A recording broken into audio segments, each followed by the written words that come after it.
సుమారు 10,000 ఉన్నాయి మా అంచనా ప్రకారం. అన్ని భర్తీ చేయాల్సిందని మనం గొడవ చేసి కొత్త దర్శనం గారు వేశారు. పరీక్ష డేట్ కూడా ఇచ్చారు. ఆ పరీక్ష వాయిదా అయ్యాక మళ్ళీ ఒక యుద్ధం చేసి నేను చాలా మందికి తెలుసు. కోర్టు కూడా వాయిదా వేయమని చెప్పింది, వాయిదా పడింది.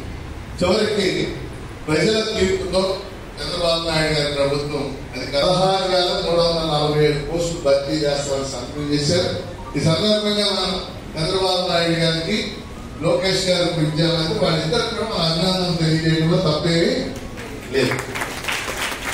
16,347 పోస్టులకి ఇది మొదటి అంశం. అంటే దీని వెనకాల సుదీర్ఘమైన రెండో అంశం ఏంటంటే నోటిఫికేషన్ మాట వచ్చేసేది. కానీ చాలా మంది అభ్యర్థులు మేము కొత్తగా బీఈడీ డిఈడీ చేసాం, మాకు టెట్ అవకాశం ఇవ్వాలి. అక్టోబర్ 3వ తారీఖు నుంచి టెట్ ఎగ్జామ్స్ జరుగుతున్నాయి.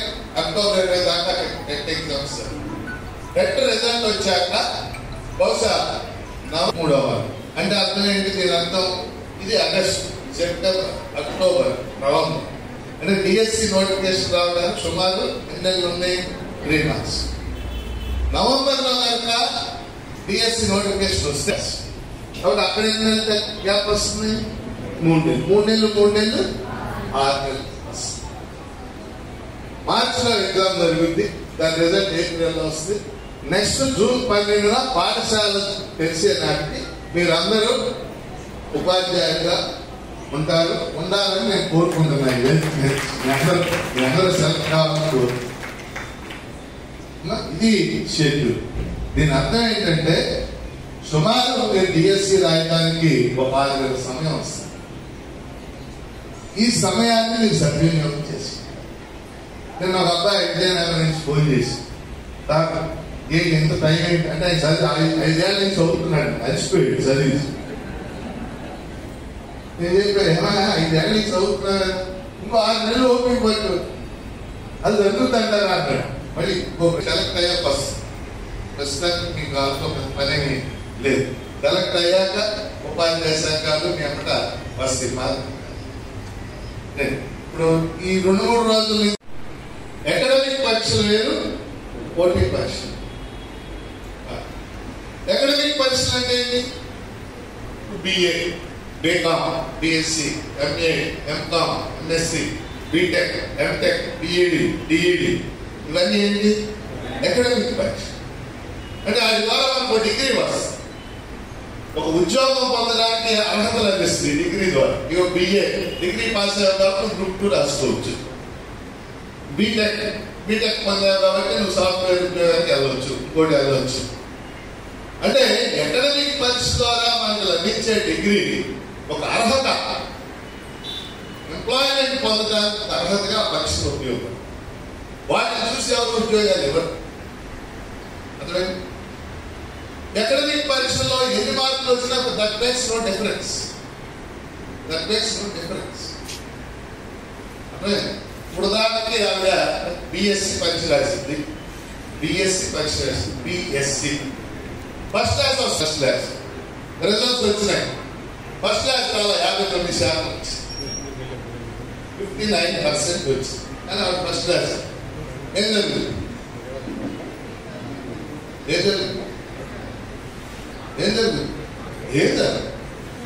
ఏమీ జరగదు. కాసేపు అమ్మాయి బాధపడదు.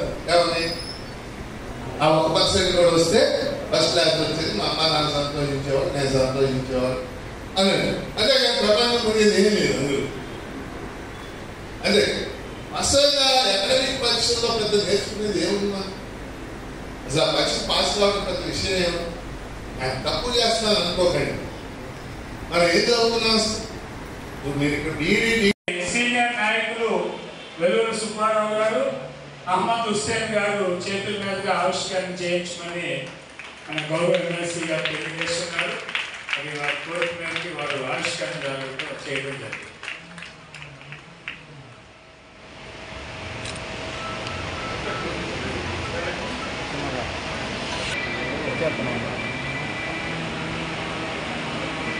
ఈ పర్స్పెక్టివ్ ఎడ్యుకేషన్ విద్యా దృక్పథాలు అన్నది ఇది మనకి ప్రస్తుతం ఉన్న సిలబస్ లో స్కూల్ అసిస్టెంట్ కి 5 మార్క్స్, 5 మార్కులు. 5 మార్కులు అని మనం కొట్టి వేయకూడదు. ఇందాక చెప్పాను కదా, ఎంత శాతంతో పోయిందని నాది 67 మార్క్స్ వచ్చాయి నాకు. నా ముందు వాళ్ళకి 67.001 ఒక అమ్మాయి. ఇంకొకంటే కూడా ఫోన్లు చేస్తాం. నేను చదువుతున్నా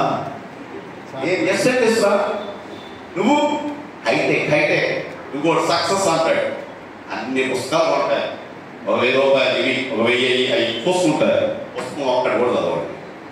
ముందు చదవాల్సింది ఏంటంటే చెప్పండి మీరు, అకాడమిక్ టెక్స్ట్ బుక్స్.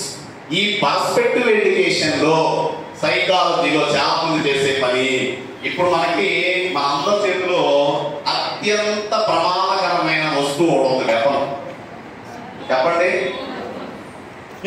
సాగా ఉండేటటువంటి ఈ సెల్ఫ్. సీనియర్ నాయకులు వెల్లూరు సుబ్బారావు గారు, అహ్మద్ హుస్సేన్ గారు చేతుల మీదుగా ఆవిష్కరణ చేయించమని మన గౌరవ ఎమ్మెల్సీ గారు తెలియజేస్తున్నారు. అది వారి కోరిక మేరకు వారు ఆవిష్కరణ చేయడం జరిగింది.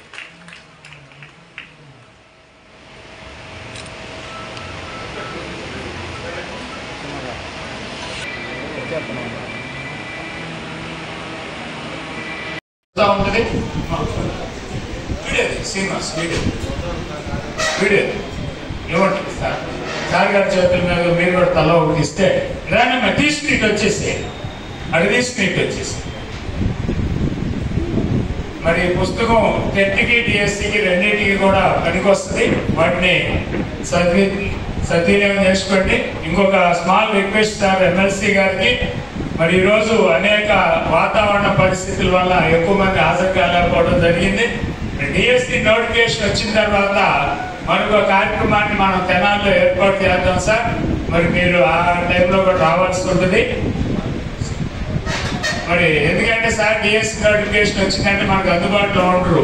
చాలా మన రాష్ట్రం మొత్తం ఆయన పర్యటనలు కొనసాగిస్తూ ఉంటారు.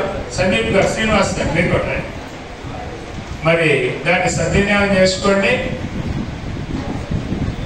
ఈ రోజు ఎవరికన్నా రాలేకపోయిన వాళ్ళు కూడా మా యూటీఎఫ్ కార్యకర్తల దగ్గర, అంటే కార్యకర్త